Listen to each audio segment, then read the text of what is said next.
Hello, I want to speak briefly about the what is content. So this is the second half of week one. It's a little more than half because you need a little more time on this. And what our goals are for this particular part of the module. So you are going to start reading the course textbook. As I mentioned, it is an open educational resource. So it is open, it is published for free. You're welcome to download it. And I've also included it in D2L in just a folder above this one, so you can access it through the folder. I have videos to talk through the chapters that can help you with all of that. But overall, like why? Why does this book exist? Why did I create it? How is it supposed to help you? And what are we doing in this module, right? Those are our big questions. So really the goal of the what is content is to build your vocabulary. We all have been on the internet for a very long time.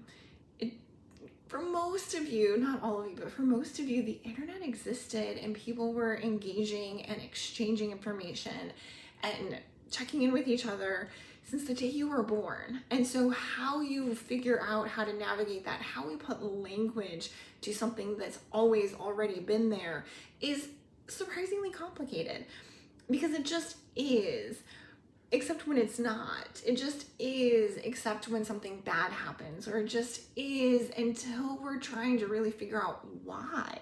Why do we feel the need to connect, and how are we using these spaces to do that? And so this first module and then the 2 chapters in the textbook that you're focused on are to build the language. I want you to build a vocabulary that is really big and really rich for understanding the idea of content. Content is not just one thing, and this is a web writing class. But writing on the internet is not just alphabetic text. It's where it's located in relation to all of the other pieces, which tools that were allowed or were given or used to create that text. If there are images, if there are colors, if there are fonts, if there are videos, all of that multimodality is really, really, really important.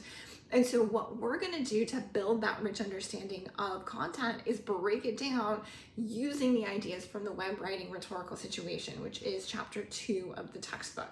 So really pay attention to the key concepts there. We've got text, audience, context, culture, discourse, community, information architecture, user experience, all really interacting with each other for a piece of content to do well. What we are not talking about, and you can use the web writing rhetorical situation to understand it, to understand when something goes viral, but we're not just going on something viral. Viral is a one-off. Honestly, it's not even worth investigating extensively. Like, sure, it did really well, but was that person able to reproduce it at that level? 90% of the time, no. And so what's the point? Okay, so I have this one viral post and I make some money off of it, but then what? Like, I can't go out without being recognized, which means I also can't hold a regular job. Like, viral posts can literally ruin people's lives. So we're not talking about, this is a tangent, I'm sorry. We're not talking about viral posts in this class. We're talking about consistent posts that are shared over and over. These can be shared by companies. These are shared by schools. I'm filming this video on commencement day at Millersville University. We just graduated students. There's a lot of posting that's happening right now in relation to graduation. They're not viral posts, but they are consistently getting engagement. They are consistently getting likes. They are consistently telling a story that resonates with users. What is that story, and what does it look like, and how does it shift over time? Because this graduation is not the same as the last graduation, and it was different than the graduation before that. Not massively different, but slightly different. And changes and adjustments happen because of that. What is the consistency over time? How is the audience? There's constantly a new audience because we have new graduates and we have new students entering and we have new students changing into new majors. So we're growing and losing all at the same time, our audience. How are the posts constantly reflecting that?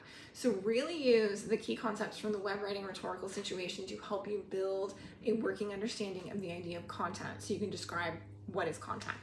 If you have questions as you're working through this, send me an email. You're welcome to set up an appointment during office hours, and it's not like a hard and fast appointment. It's more just let me know you're going to be on so I know to open Zoom. Or you can send me a note through Tumblr, whatever works for you. I'll see you online.